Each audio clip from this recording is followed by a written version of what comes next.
I played through Pokemon Spork version, and it was awesome. I'll have everything linked down below if you want to check out Pokemon Spork for yourself. But be sure to leave a like if you enjoyed. Also, consider subscribing. I play many Pokemon games on my channel, so subscribing isn't a bad option. But, without further ado, let's dive into the world of Pokemon Spork version. Our journey starts off with us being greeted by a Litwick? It explains our situation, that we are on a family vacation in the Sealess region. I have a sister named Emily, who has a Baneri as her starter, and me, who has absolutely nothing. And this is where the selling point of this game really comes into play. I am transported to a place with a bunch of rooms where I could pick any starter I want. I'm not kidding. Any starter Pokemon I wanted. You thought picking 3 different starters was hard? Try picking from over 1,000 different Pokemon for your starter. From Paradox Pokemon to Legends, regional forms, anything you want. I choose between a few options. Kubfu, Meltan, Roaring Moon, and Gimmighoul are the 4 that really stand out to me, but I ended up picking Gimmighoul as my starter and I named it Yen. Since not only do I love Gimmighoul in Golden Go, Steel Ghost is an incredible type, plus, if you know how good Golden Go is. Realizing that the whole experience was a dream, I wake up in my room and then battle my sister, which was pretty simple, but Gimmighoul is pretty weak, so it took a while.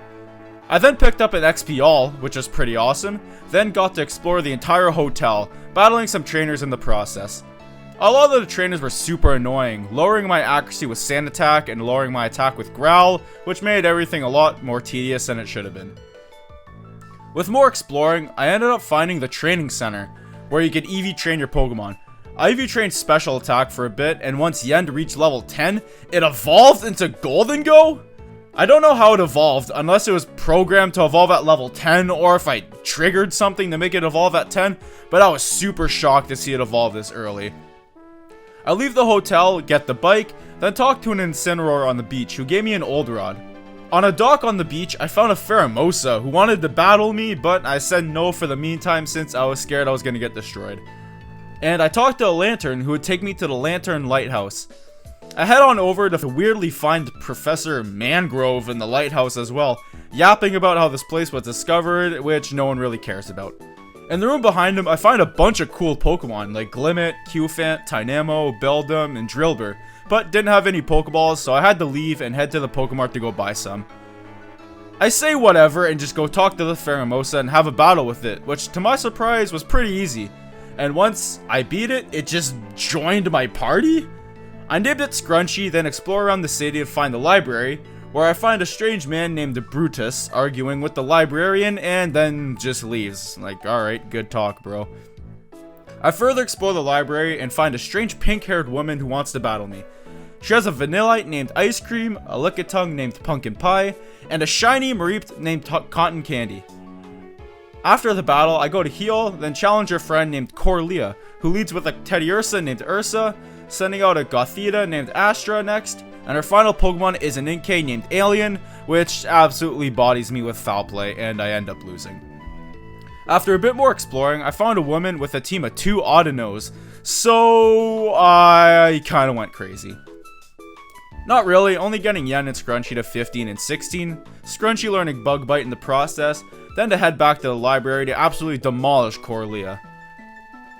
Realizing I want some more Pokemon, I head back to the lighthouse and pick up a Tynamo I named Sparky, then head to the breeder girl to grind it up a bit. I cannot proceed in the game until I get the city's gym badge, so I head to this gym, which is a normal type gym, which was going to be pretty easy since I had a ghost type and a pretty insane fighting type on my team. I solved the gym puzzle pretty easily, then challenged Jim. He leads off with a Starly named Sky, so I switch to Sparky to take it out with Spark. Next up is a Deerling named Meadow, which I switch into Scrunchy for, then proceed to absolutely sweep his team since Beast Boost is a completely fair and balanced ability, giving me the clear badge and a TM for a hidden power, which I instantly teach to Golden Go to at least have a special move on it.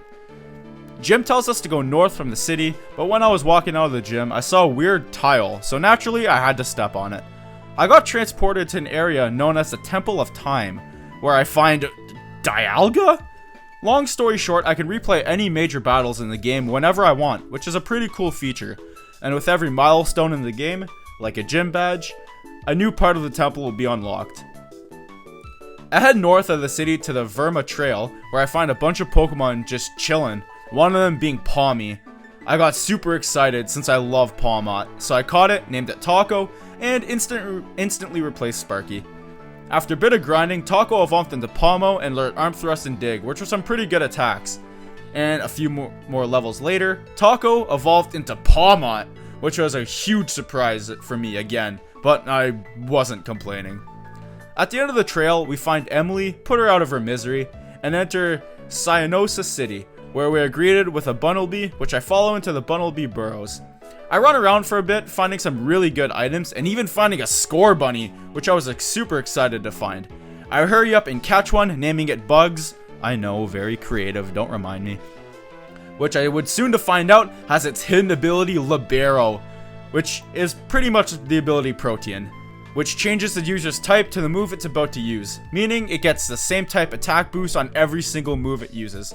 Plus, it's a pretty good defensive ability, allowing Bugs to avoid being a fire type just by using a different type move. I grind up Bugs a bit until it evolved into Raboot, and I learned the gym leader is at the town's cafe, so I head there at once. I encounter a strange woman, but when I enter the cafe, she challenges me to a battle. I demolish her and enter the cafe to find both the gym leader and her sister just chilling. She heads back to her gym, so I go straight for the badge. But before that, I head to the trainer school for some extra training and to see if there are some good items worth my time. But there isn't. Also, I make a quick stop at the game corner to see if I could pick up any good TMs, held items, or Pokemon, but there isn't too much there to offer. Our next stop is the gym. I finish a gym puzzle without too much issues, and then go to take on the leader Ashley, which I proceed to absolutely sweep her with Taco. When exiting the gym, Corlia tasked us with heading to the game corner since there are some people in the storage room who aren't supposed to be in there. So I head there after checking in on the Temple of Time to see if anything changed. I am absolutely in shock when I find an iron moth just chilling in there.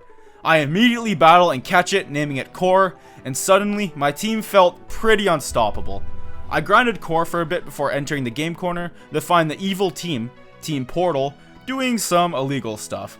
And all of a sudden, I'm very upset about my starter selection, since you could find an infinite number of Gimmighoul in there.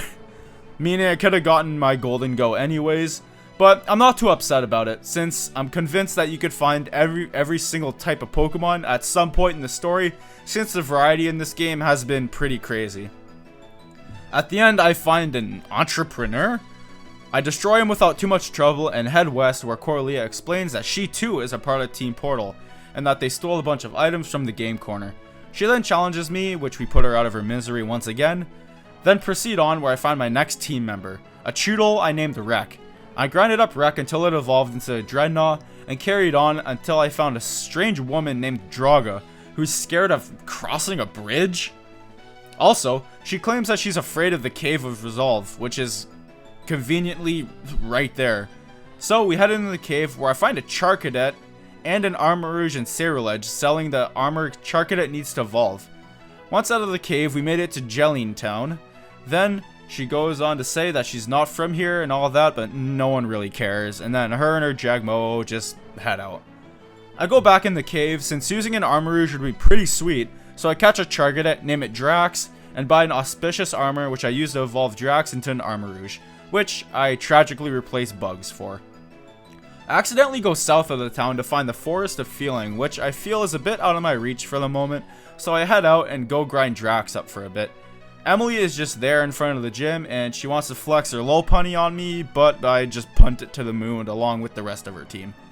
Before I take on the gym, I head to a building called the Gentleman's Club, where once I beat them, I got a Rillaboomite, Cinderaceite, and Inteleonite, meaning that the Gen 8 starters got Megas. Also, just this game having Megas, which was incredible to know. So, knowing that, I immediately ditch Armarouge and throw Bugs back on the squad, since I really wanted to see what a Mega Cinderace would look like. After that, it was gym time. The puzzle not taking too long, and finding myself at Gina, the ghost-type ghoul? which was a complete beatdown once again with Taco, getting the Mischief badge with the TM for Shadow Ball, which I was super excited about. I immediately taught it the Golden Go. Afterwards, Emily tells me there's someone named Felicia that wants to meet me in the Wonky Woods. But before we go, I check out the Temple of Time to find a Fluttermane. So, I've come to learn that after every milestone, a new Paradox Pokemon appears. So, I catch one, name it Prism, and throw it on the team after grinding it.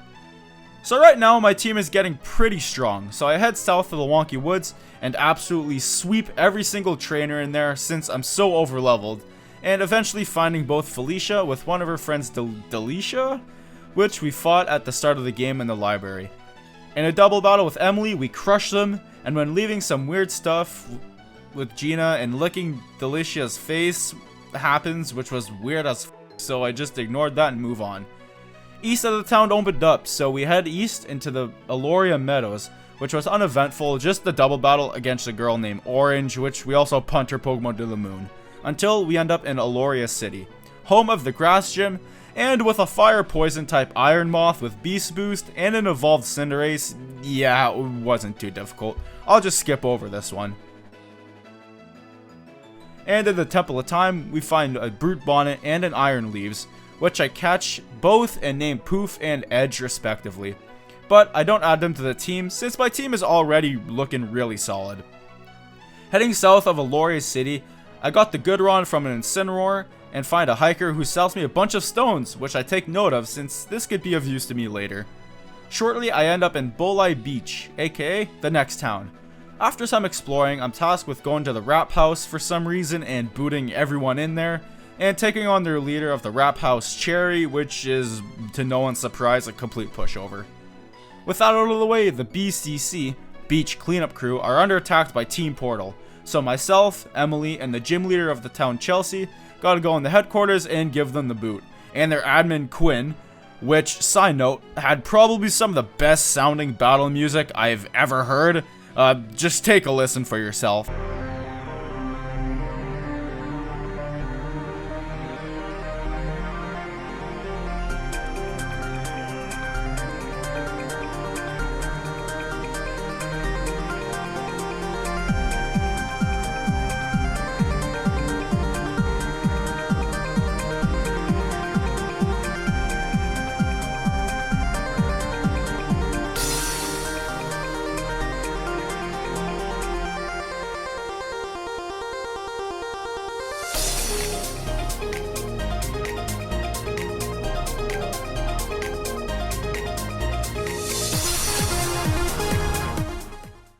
After Fluttermane and Cinderace gave her the boot, I get gifted a Pukumuku for some reason, and are challenged by the gym leader Chelsea, which was another sweep by Taco and Prism. After the battle, Chelsea tells us that the Tyrantrum problem in Classic Park in Aloria City has been resolved, so that's our next objective. She talks about the region and their Pokemon League, mentioning that there's some people living in the ocean, but they're not human. But I didn't really care since I was just excited to see what new Paradox Pokemon I could get. I noticed that Dreadnought was pretty underwhelming at this point and I wasn't really using it, so I wanted a water type to replace it. And lucky for me, the two Paradox Pokemon that were available were Iron Bundle and Walking Wake, two insane ones. I caught both and named Iron Bundle Whopper, but I'm dumb and misspelled Whopper. And I named Walking Wake Drake since I thought it fit pretty well. I debated over which one to use for a while, but I ended up going with Iron Bundle since I like the Ice type, and there was a certain Dragon type Pokemon I really wanted to use, so I was waiting for that one. The only problem was Iron Bundle's moves are butt cheeks. The only good moves it gets were Freeze Dry at 42 and Hydro Pump was only at 77, so I was pretty upset, but I was still going to use it. After backtracking to Aloria City and an uneventful trip through Classic Park, I find myself at the top of the Classic Park mountain and close to the gate of the next city, where I am challenged by Little Lime, and her team is actually pretty challenging for once. We meet a girl named Kelani at the gate of the city who's from the Zion region, which I don't even know where that is, but she tells me we're nowhere near being done our journey with only 5 badges. It was only at this point where I realized that there are 18 gym badges in this game, so yeah, we were gonna be in for a long one. After that discussion, we are here in the capital city of the region, Droll City, where there are multiple different sectors, the service, residential, and recreation districts. I was exploring around for a bit when I came across a house in the recreation district. When I talked to a woman, she just gives me a poi pole, which I was ecstatic about. I named it Jet and debated putting it on the team since I really liked the way my team looked for the moment. After a stupid amount of running around and an uneventful trip to the opaque valley, which resulted in more confusion and questioning as to where I need to be, but I then made it to a strange mansion looking place, which again had no help as to where I needed to be. And after way too long in the recreation center of Droll was Corlia. After some discussions with her, give her the boot as we are tasked to heading over to the contest hall after speaking to Delicia in the sweet shops. After a very intense conversation with her, we punt our team of diabetes Pokemon to the moon, then meet up with Corlia in the contest hall. After learning that the ringleader behind the whole drug operation is Dylan, the dark type leader of Droll, because for some weird reason Droll has 2 gym leaders, and that the poison type leader Thomas is the one making the vitamins to then sell to the department store, which all was being done underground. We head over to the main gym, which is a court by the way, and explain to Raymond what we know. So, Raymond tasks us with going to investigate this operation, but before doing that, I quickly run back to Aloria City to get some potions and revives, and scooping up a Chikorita in the process. So Raymond explained us to go explore the Twilight Tavern, which is really just a nightclub, to go and try to find an opening, and after a good 20 minutes of running around confused, I found a hidden switch in the garbage can of all places. So after taking the elevator down, I run into a girl named Natalie. She challenges us to a battle, which wasn't too hard of a fight. Notable here was Taco learning close combat at level 44. And when exploring the place, I beat up this guy who unlocks the door for us. Then enter the main room to find both Thomas and Dylan, who were yapping about things I didn't really care about, and just like that, they bounced. Didn't even try to stop me or anything, they just left. I then head to the court to be then challenged by some jurors, which I give the boot since this gym is a rock type gym and I was pretty over leveled. After booting all those people, I'm able to take on Raymond, and can you guess how that went?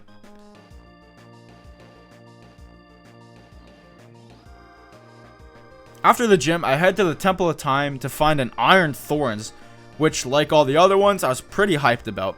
And it was at this moment where I realized that the type of Paradox Pokemon that appears in the temple is the same type as the gym you just fought. Yep, took me this long to realize that. As you could guess, I'm not the sharpest tool in the shed.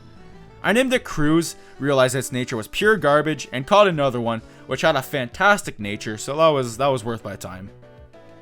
I then had access to the department store, so I immediately went to check out the TMs, and while exploring, I was able to stumble upon a clerk who sold pretty much every single type of Pokeball except a few, and I was pretty excited that I was able to buy some luxury balls, since they're my favorite Pokeball and you could swag out in them. Then, while speaking to this woman, she offers to change the Pokeball a Pokemon was caught in, even if I don't own the Pokeball, completely for free. So I kind of went crazy and threw everyone in luxury balls. Next up on the list was to go give Dylan the boot, so again, guess what happened? After defeating him, I head to the Temple of Time to find the one Pokemon I've been wanting to use for this whole game. So, I caught a Roaring Moon, named it Cross, then instantly threw it on my team. Realized both its natures and its IVs were trash, so another one it is. Oh, and I also caught an Iron Jugulus named Laser, who I just threw in the box for the time being. I grinded Cross to match the rest of the squad, then headed north of Droll to the fork in the road, where I ended up going left towards the Weather Wonderland, following the route, and I ended up in a cave full of Duraludon, who I caught named Titan, then ending up getting a Duraludonite, which means this thing mega evolves, which had potential to be really cool. In the snowy area of the route, I ended up finding and catching a glaring Darmaka and naming it Kong, since its evolution is ridiculously strong with the Gorilla Tactics ability. Once I get to the Sandstorm area of the route, I find Emily at the exit, and she ends up getting the big old boot once again. Once discussions were over, we ended up in the Pre-Moggen Softlands, our next destination for the next gym badge. After some exploring around, I make it to the Pre-Moggen Canyon, and after some more running around, we find Jim in front of the entrance to what looks like a mountain or temple. He confirms that this is the Neon Temple, home of Regigigas, and explains that there's a 4th sector of Oil Droll, the Party Sector, and we can only access this sector once we have 17 gym badges. So this will be at the very end of the game. Jim grants us the HM for Fly, then challenges us to a battle, which Iron Moth completely swept. While I was exploring the canyon a bit more, while fighting this trainer, Core reached level 49 and learned Sludge Wave. So yeah, I was pretty excited since the best stab attack I had on it was Acid Spray. Also, Golden Gull learned Power Gem, but that's less exciting. I decided to change up the team a bit, so I brought Jet the Poipole and Prism the Flutter Mane back on the team, and just deposited Taco and Whopper for now. I both grinded up Jet to match the team, and taught Cross Fly, since it was the only member that could learn it. After looking up how Poipole evolved, since I didn't remember, I flew to the Mover Learner to teach it Dragon Pulse, since it needed to level up knowing it. So I taught it, leveled it up, and got my Naganadel. I also taught it Venoshock since it was the only special poison move I had for the time being. Once it evolved, I flew back to Oil Droll since I realized that it wasn't in a luxury ball, so I quickly changed that. Then I went back to the Move Reminder in case it learned something really good once in Naganadel, and I managed to get Air Slash, so that was a positive use of my time. After grinding, I head up to find the Battle Mall, a huge battle facility. Also, the gym leader Lee was just chilling here, so that was cool. This mall was kind of insane, selling a bunch of really good battle items, and this girl was selling a free Flapple Knight and Appleton Knight, so that was pretty awesome. After finding Emily and Baker on the top floor, I am challenged by Barker for some reason, who gets absolutely swept by Jet and Nasty Plot. After some shopping, notably purchasing 2 clear amulets, Lee was ready to be battled, so I find him in front of his house and challenge him, which was, yeah, not too hard. After that, I headed up north back to the Neon Temple for fun, and there I found Regigigas. And apparently it was in Crypto, which I have no idea what that means, so I just ignored it. After realizing that the Neon Temple was useless for the time being, I headed east into the Tinder Forest, then ending up in the Tinder Village. Realizing this place was useless apart from a few move tutors, I headed back into the forest, finding a Scissorite, which is pretty cool, then heading back to the Pre-Moggen Softlands, since I have forgotten to check out the Temple of Time Pokemon. So I headed there to find 4 insane ones. Iron Valiant, Great Tusk, Slitherwing, and Iron Hands. Which I caught all 4 of them, naming them Echo, Spectre, Buzz, and Soul respectively. I only ended up taking Iron Valiant instead of Fluttermane since, I don't know, I wanted to use it instead. So I grinded it up and headed back to the fork in the road since I didn't explore the other ways to go. I ended up going up north to be at the base of Noral Mountain. While making my way through the cool cave, I ended up in Droll City, where I learned that the gym leader, Aurora, was busy doing an ice skating show, so I couldn't do anything about that right now. When exploring around the city, trying to figure out where I'm supposed to be, I find myself in this weird science-y building, where I found Kayla and Corlia, who were yapping about some stuff I didn't really care about, and that Team Portal were heading towards the underwater hotel, where a sailor in Tollborn City will be able to take me. Then it's here where I got the HM for Surf and Dive, since we'll be needing them. I flew back to the fork in the road since it was clear we needed to go there, but Draga and Urkomo were blocking the entrance, so we weren't meant to go there right away. But I did notice that the north of Noral City was open, so I headed there to find Noral Mountain, scaling the mountain where I find nothing of interest other than Nabama Snowite. Then a cutscene played out of nowhere, and again out of nowhere, a portal with a Pheromosa and 4 grunts came out of the portal. This is where we are greeted with the leader of Team Portal, Pandora.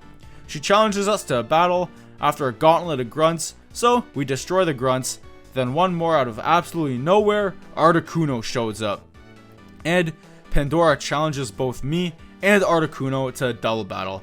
And let me just say, a level 90 Articuno makes for a pretty good partner. The thing just shit on all of her Pokemon with Blizzard, so Much appreciated, sir. After some more of her yapping, which I didn't pay attention to at all, I got the TM for Blizzard, then found myself in the Snowrun Village, a pretty cool place, pun intended, that served zero purpose for me for the time being. Back in Droll City, the gym had opened up, so I run to challenge it. After some ice skating shenanigans, I make it to Aurora, who, being an ice type leader, got utterly demolished by my Iron Moth, so that was fun. Even if my best move on it was Ember, she still got completely swept. So, after that fiasco, I flew back to the fork in the road where I was finally able to head east towards Droll City, when I see Natalie and Draga having some discussions, but I don't really care, so I just skip it. Then we enter the Dark Dungeon, our next obstacle until Tollborn. To this day, I'm not sure if there was a puzzle or a specific order to get through the doors.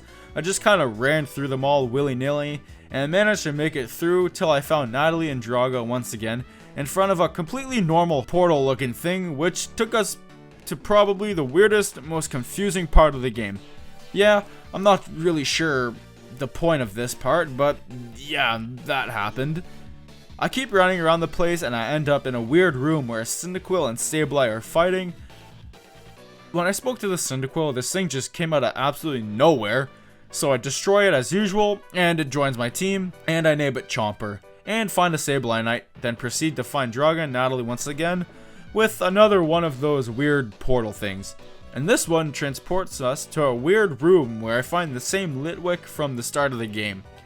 And mentions that we are in a dream, similar to the beginning of the game, where I got to pick any starter I wanted. After some more yapping, I get given a universe fragment? Whatever the fuck that is, and get sent back. And once more, I find Natalie and Draga with 3 different portals. This one takes us to what looks like a fighting dojo, where I find a Rayquaza and a Kamala beefing about something. And then I won a game of rock, paper, scissors, because I'm insane. Then I got transported back to find Felicia. She explains she wanted to have only me awake, while the other 2 were snoozing to fight me, and some yapping about how Darkrai lives in the cave, but like who cares in the end. Then we fight, which I demolish her, and let me just say, again, one of the best battle themes ever.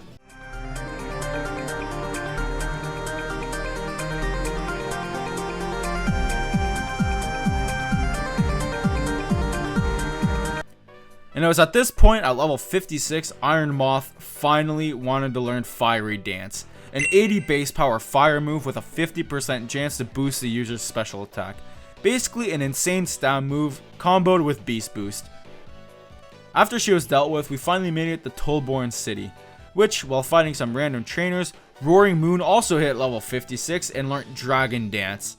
So, as you could probably imagine, absolute destruction was about to fill the whole region. Along with that, Iron Thorns got Wild Charge and Iron Valiant got Moonblast, so some pretty insane attacks were being learned. Not too long after, I got on the boat and sailed to Inniset Island, home of the underwater hotel. Once I arrived, I got gifted a free comfy, which is pretty cool, but I wasn't gonna use it. And while exploring, I found this group of Palafin, and when I talked to it, I got an option to change it to its hero form. I was pretty confused since, well, its ability does that, but I guess not in this game. So for fun, I looked up what ability Palafin got, and in this game, it just keeps Water Veil, which makes sense. After some surfing and diving, I find myself in the underwater hotel, and after some Team Portal grunt fights, I find an EV training room similar to the one in the beginning of the game, and a move tutor that teaches some pretty insane attacks, like Close Combat, who I taught to Iron Valiant, Flare Blitz, Play Rough, Brave Bird, Power Whip, and some other good moves. And after smacking some more grunts, I find Delicia with some super inspiring words, and she challenges us to a battle, who we give the boot as always. And once we've beaten her, she just destroys the pillar blocking the door. On the other side of the door, I find Team Portal agent Trixie, who is a pushover as always, and then Quinn shows up out of nowhere, who we also sweep, and get the jam out to her tune once again.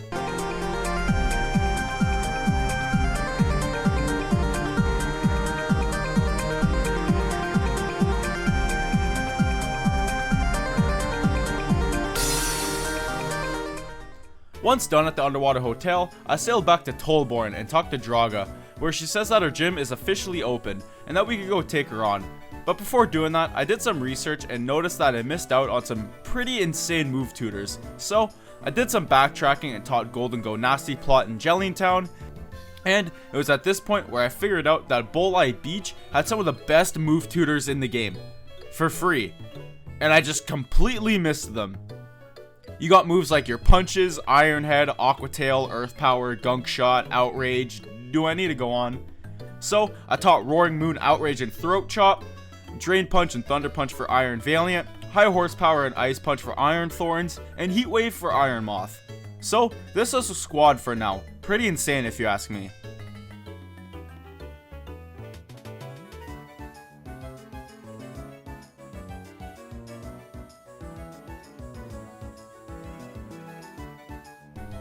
So now it was time for the Tollborn City Gym, the Dragon type gym. The puzzle for this one was probably my favorite gym puzzle we had yet. It's just a riddle, and then I needed to guess the correct Dragon type Pokemon who fit the phrase. This riddle was probably my favorite, since even the Mudkip helper admitted that this one is the one that causes people the most trouble, since everyone thinks it's Hydreigon, but it's not.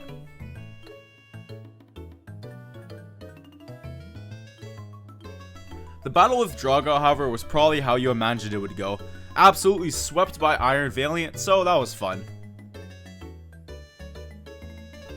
After the battle, I decided to change the team up a bit by adding Walking Wake, Slitherwing, and Cinderace, and after some grinding and stopping at some move tutors, I headed back to Canosa Island and headed south to the Roundabout Rapids, where I made it to Lileech City without too much trouble. After some exploring around the city, I meet up with Emily and learned that this is Wendy, our next gym leader, and not a clue who this second person is. Just goes to show how much attention I pay. Now, it was at this point in the game where I looked up where you could get the two Pokemon I really wanted to choose other than Gimmighoul and Roaring Moon, Kubfu and Meltan, which I learned are both post-game legendary side quests. So, naturally me being upset about it, I used less than legal methods to only get me a Kubfu since I didn't need another steel type. But past that, I now have Iggy the Kubfu, who I immediately used a Water Stone on to evolve into Rapid Strike Urshifu.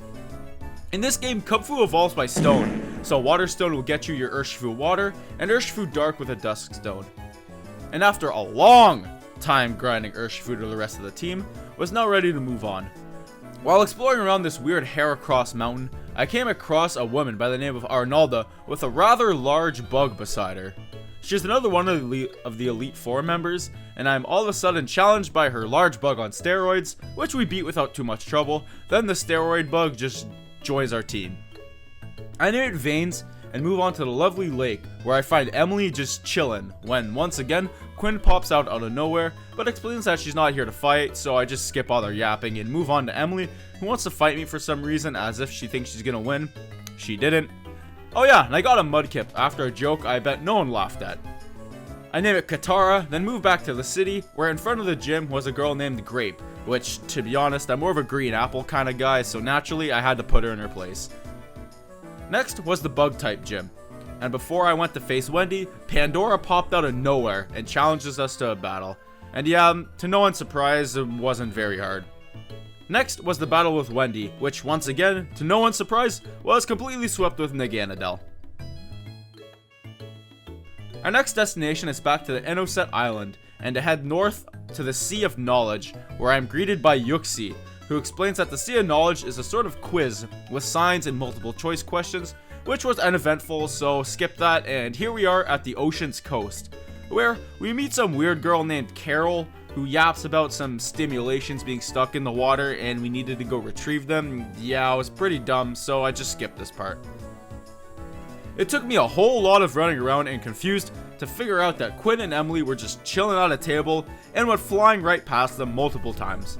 But while running around, I interact with this sprout looking thing, and I am instantly engaged with a battle with Tristan, the leader of the underwater hotel and a member of the Elite Four. And he's, let's say, pretty overleveled. He also has a Mega Gyarados, so I think I was the underdog in this one. I end up beating him somehow, which didn't grant me anything good. And then more running around, I finally ended up finding where I needed to be. After some surfing and diving around, we finally made it to the Sea Star Society. And similar to Oil Droll, this place is divided into sections, and after gathering everyone, which involved me getting into some tournament and winning, we entered Celium Park. This is where we meet an actual decent flavor in Blueberry, who challenges us to a battle, who we demolish as always, then enter the Sea Star Shrine, where a crowd of people are, and apparently it's a big deal that the new champion is here, but like, just wait 20 minutes.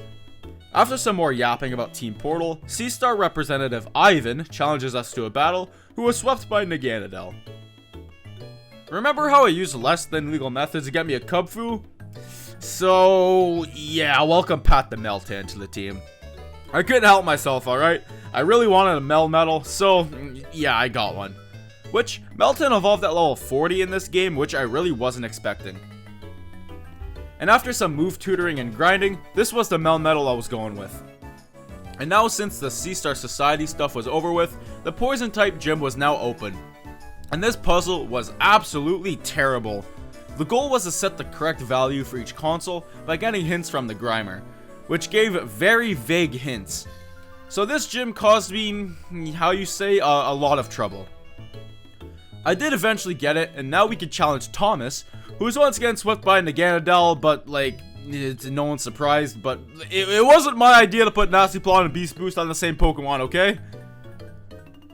After the battle, I just get gifted a Nihiligo out of nowhere, who I named Gary for some unknown reason, and our next stop was a Ryla jungle. Oh yeah, during the jungle exploration, I found a Xurkitree, which was pretty cool, so I beat it and named it Zed, and it sits in the box for the rest of the playthrough. After some exploring, I find this weird battlefield with a dude named Striker, who is a former Electric-type gym leader in Ceolis. He gives me the Thunder TM, and that was the end of that. While running around for a while, I end up finding this area where these two explain that the bell will transport me to Umira, the next town, but I didn't know how to activate the bell. So, after running around what felt like the whole region, I go speak to Striker once again, who explains that the bell will need to be activated with the psychic powers from Alolan Raichu. So, he gives me some Clair Cakes, which should evolve several Pikachus around the jungle into Raichu to help power up the portal. And these Pikachus took a good while to find, but after we made it to Umira, which looked like a 3-year-old who touched Lego for the first time. After some discussions with Corlia, who yaps about some data vault, I find a Glaceon who could change the nature of my Pokemon completely for free, so don't mind if I do. But I was tasked with heading to the Astral Observatory just north of Umira, and some more yapping occurred where I follow the crowd into this room where you find Quinn and she challenges us to a battle. And you already know.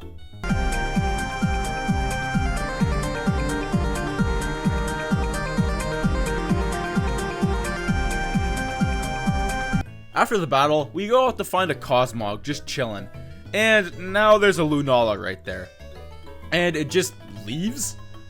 After some more discussions, Corlia explains that we have to go to Mount Spoon and go to see her mom, the Steel type leader. And that there's a supposed birthday party for Corlia happening there. So I set my sights on there next. But we first gotta go explore Mount Comet, which was pretty uneventful, just finding an Agronite. And about halfway up the mountain, I find a dude named Alex, who has a pretty sweet partner Pokemon, but has nothing good to say, so I just ignore him. At the top of the mountain, we find Felicia and Delicia, who yap about some more useless garbage no one cares about. Then Delicia challenges us to a double battle, which, I'll give her that, wasn't a complete sweep by one of my Pokemon.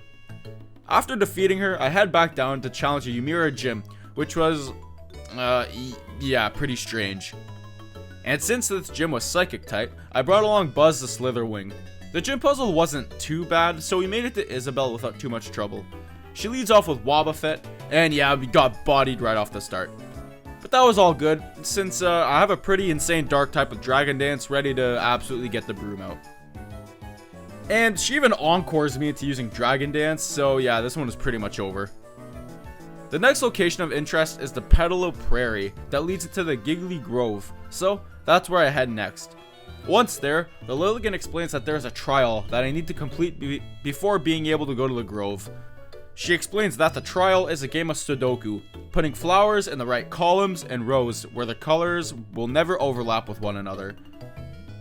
I was at this puzzle for a good solid hour, trying to figure it out without cheating, but I gave up and went with the other option, which was you have to pay 40 miracle seeds.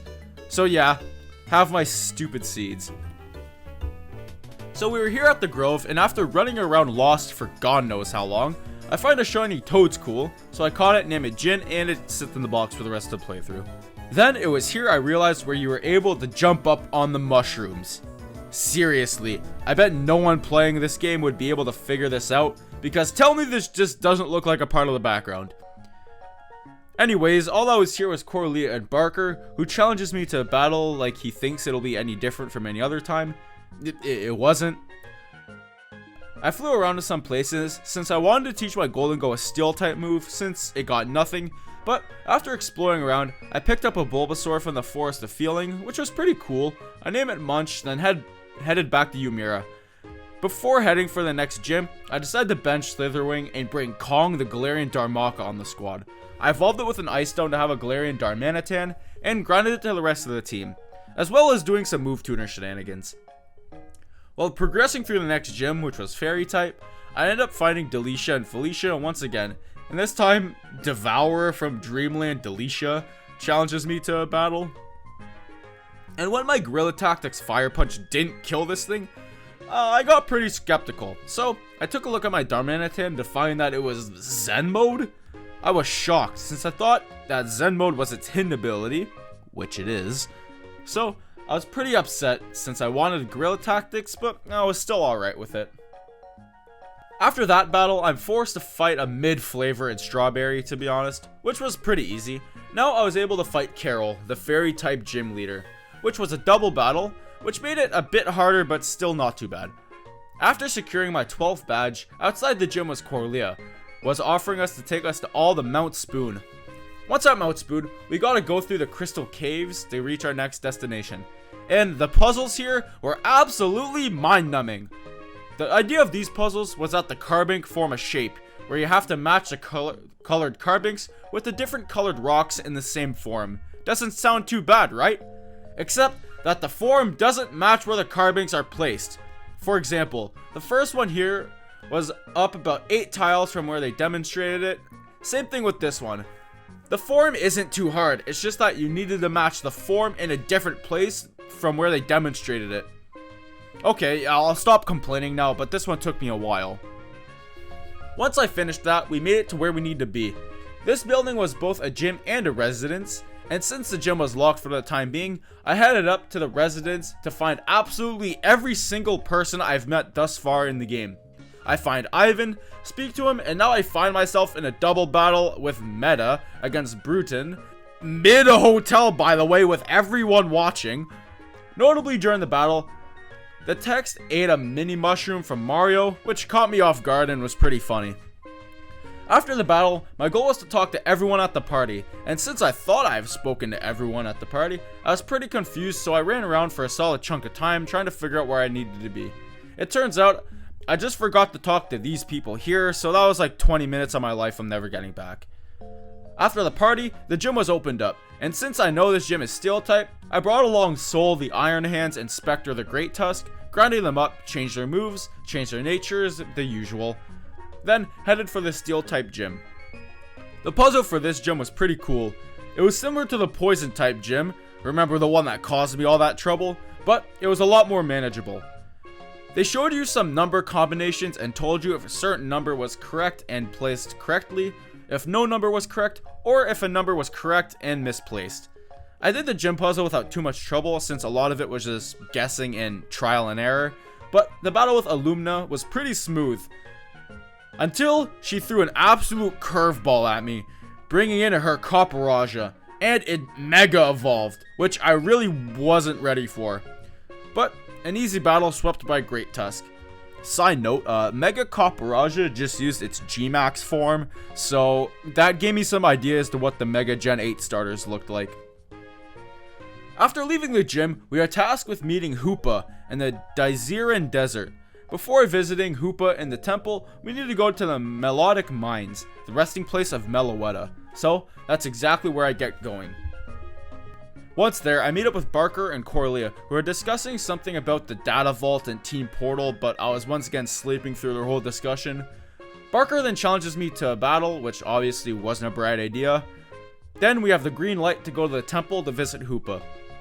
When we get there, Emily and I were unable to pass through the Hoopa's room since we were complete strangers and Hoopa doesn't allow such peasants such as ourselves. Meaning, we had to go do another trial. The trial for this one was straightforward. Golurk will come up with a code containing 4 colors, and we gotta guess the right colors in under 10 attempts. If we guess the color correctly and it wasn't in the right place, one of the Cofagrigus' eyes will glow red. And if a color is correct and in the right spot, a torch will light up. And I got the code in only 4 attempts.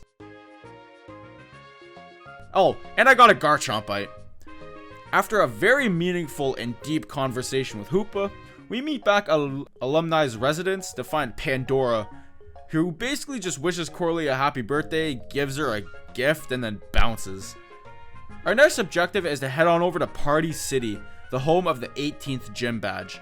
But we first have to go visit Ice Cream Sandwich in her castle in the Crystal Caves. So I got really excited since she mentioned that she is a distributor of Mega Rings in Sealess, so I was pretty pumped. While making it to her castle, yeah, that wasn't too hard. And now we've made it to the Crystal Castle, where we meet up with Ice Cream Sandwich, the former Ice and Fairy Gym leader in Sealess. And just like that, we now have a Mega Ring. I immediately threw on the Cinderace site onto Bugs and challenges Corlia to a battle. I switch into Bugs, click the Mega button, and get to see a Mega Cinderace and yeah, false alarm. But I did get noticeably stronger, so that was a plus.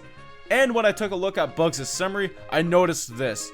It was a G-Max Cinderace, which looked super sick, and I wish I got to see its back sprite, but it wasn't programmed yet.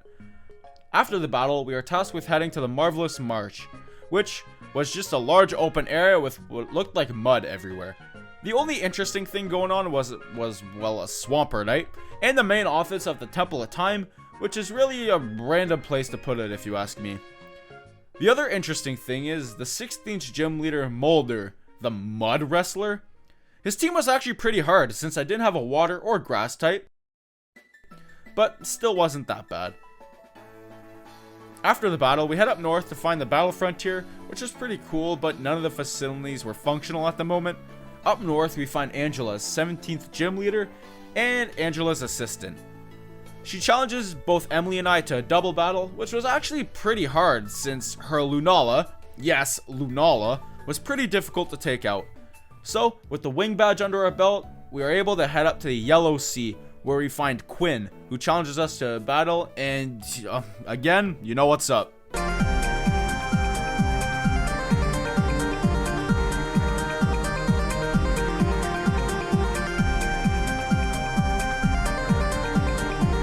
After the battle, we proceed through the Yellow Sea to make it to Party City, the last major city before the Pokemon League.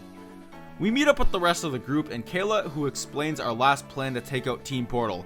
Yep, this whole thing was about trying to take out Team Portal and completely disband them. She explains everyone's role, and mine is to obviously fight every single one until there's no one left and they will not be able to heal their Pokemon, since there'll be leaders blocking every single Pokemon Center. Which, if you think about it, it's kind of f***ed up. But before we enter the building that Team Portal's in, we have to fight Corlia once again, who is actually pretty hard for once, before entering the gauntlet. I decided to add Laser, the Iron Jugulus, for some reason. I honestly can't remember why. And after a long gauntlet of Team Portal grunts and admins, I make it to Delicia, who gets the boot. But I will say her pink Mega Ampharos was pretty sweet. Once again, pun intended. And we finally make it to Barker, Quinn, and Felicia. Felicia challenges us to a battle, but this one was pretty different. I noticed that my Iron Head was resisted against her Sylveon, and that my Cinderace's double kick was super effective against her Meowstic. So I put 2 and 2 together that this one was an inverse battle, meaning the type chart was the opposite of what it showed. We then have one more obstacle on our path, Pandora, who was ironically swept by pretty much Urshifu and Golden Go, so that was pretty funny. With all that over and done, we now have access to the final leader, DJ Ultra Beast, which got pretty scary since her circuitry was kinda growing crazy on my team. Her Mega Ampharos was pretty cool though, looking like this, but my Roaring Moon came in and demolished the rest of her team. So now we have access to Victory Road, and the only thing between me and Victory Road are the flavored women, who were encountered at various parts of the journey. Our last trial was taking them on, 7 battles, 7 wins. Yeah, but I pretty much swept all of them with a combination of my team, so that uneventful and Victory Road time. It really wasn't anything special, just a few different areas with weather and stuff, nothing too interesting. And there I was, the Pokemon League, and are you serious? I promised this was the last fight before the Pokemon League, so a double battle with Emily against Ashley and Kayla, which was pretty easy, just at the end of the battle when Kayla sent herself out. Yeah, against the Mega Cinderace, she intends to fight it. She actually knocked out my Demon Bunny, which was surprising, since you expect 2 kicks from this thing to absolutely tear you limb for limb, but it's whatever. But it's Elite Four time, and I needed to do some prep. First things first, I wanted to use a certain water type Pokemon that wasn't Urshifu since I was getting pretty tired of using it. One of my new favorite Pokemon, so I went and caught a Finizen, named it Finn, and evolved it into Palafin at level 38. And I added it to the team right away. I did this since not only do I really like Palafin, but in this game, it has its Hero's Form base stats, since its signature ability 0 to Hero, as previously mentioned, wasn't added yet. So it just retains Water Veil its ability, while having its Hero Form's base 670 base stat. My last Pokemon I needed was a Mega, since I didn't really want to use Cinderace. And I wanted some sort of entry hazards like Stealth Rock, so I thought about it, and there was only one Rocky Godzilla that I wanted to use. Yeah, I wanted to add a Mega Tyranitar to my team, so I caught one on the Victory Road, I named my Tyranitar Kirk, and threw it on the team. For my last member, I really wanted to give Kong the Galarian Darmanitan another try, so I risked it and threw it on the team. So, this was the final team. Yen the Golden Go. My starter since the beginning and such an awesome Pokemon. The moveset I went with was Nasty Plot, Thunderbolt, Shadow Ball, and Flash Cannon, holding the Expert Belt to boost super effective moves. Next up, we got Cross the Roaring Moon, the absolute unit. This Pokemon has been going crazy in the playthrough, sweeping numerous teams. Its final moveset was Dragon Dance, Fly, Throat Chop, and Outrage. A very solid moveset while holding the Clear Amulet, so its stats wouldn't get lowered. Next was Echo the Iron Valiant. Fairy and Fighting were 2 types I didn't have at all, so this Pokemon fit the role very good. Its moveset was Moonblast, Drain Punch, Thunderbolt, and Shadow Ball, also holding a Clear Amulet. Next up, we got Finn the Palafin, holding the Life Orb for more damage, with the moves Jet Punch, Ice Punch, Drain Punch, and Liquidation. Ideally, I would want this to be Choice Banded, but this was also pretty good. Next was Kong the Darmanitan. This thing I had super high hopes for. With the ability Zen Mode, it would change forms and gain the Fire type when its health fell below half, which pairs pretty well with the Citrus Berry it's holding, along with the moves Belly Drum, Earthquake, Fire Punch, and Icicle Crash. If this thing would set up a Belly Drum, which takes half your health and boosts your attack to +6, it could be game over right then and there. Last but not least is Kirk the Mega Tyranitar. I went with Stealth Rock, Quake, Crunch, and Stone Edge. Just a good consistent moveset I put on this guy. And that was it. That was the final team of Pokemon Spork. Only one more obstacle in my path. Our first member was Arnalda, the fighting type member. She leads off with Chestnut and I with Tyranitar. I immediately switched to Golden Go, who absorbs the Hammer Arm. I set up a Nasty Plot while this thing Seed Bombs, then proceed to kill both the Chestnut and the Grapple Lock, but switching to Iron Valiant when Pangoro comes out. Crunch doesn't do a whole lot, and I Moonblast for the kill, and Iron Valiant goes crazy on the rest of her team. Our next challenge was Tristan, who leads with Pelipper, and I with Tyranitar once more. But this time I go for Mega and set up Rocks while it scalds me for a bit of damage. Then I proceed to miss 3 Stone Edges in a row, which I was extremely mad about. I bring in Golden Go, Nasty Plot, then Thunderbolt both the Pelipper and the Mega Gyarados who came in after. Inteleon comes in and flinches me with Dark Pulse, so I had to let Golden go down.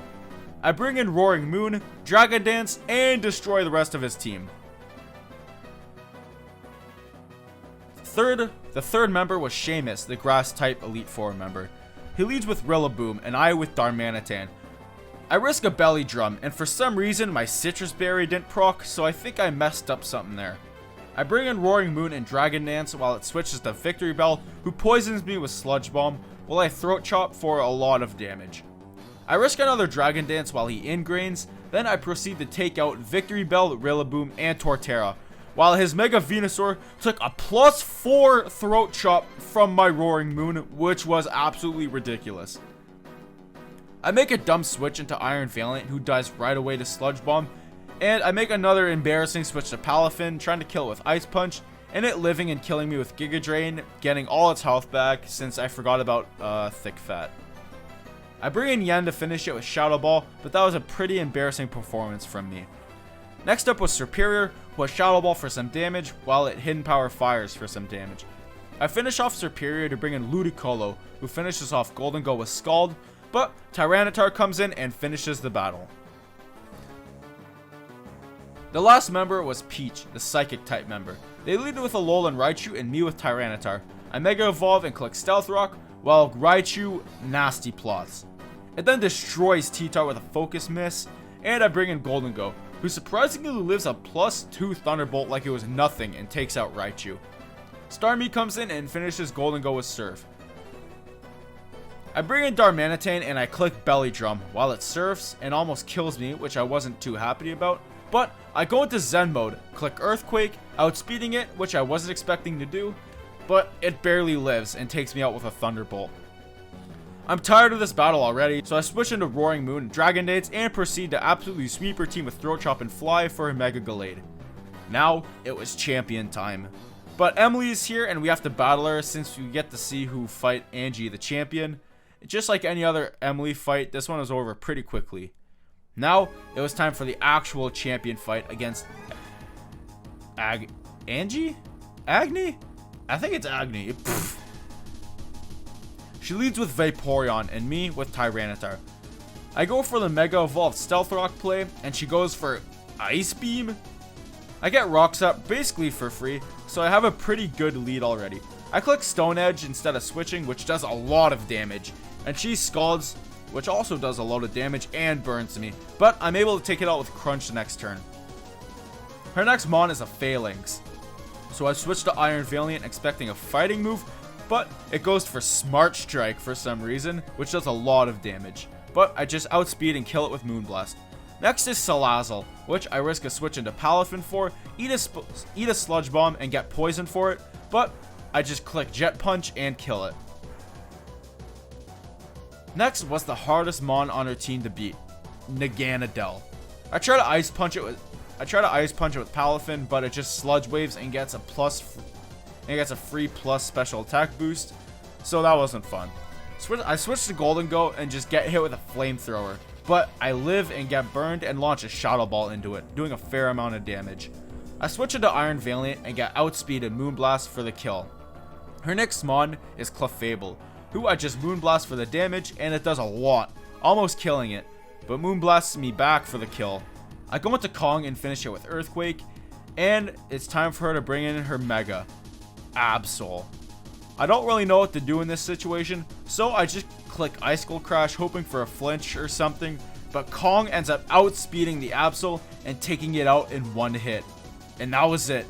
I am the champion. And now we get put in the Hall of Fame.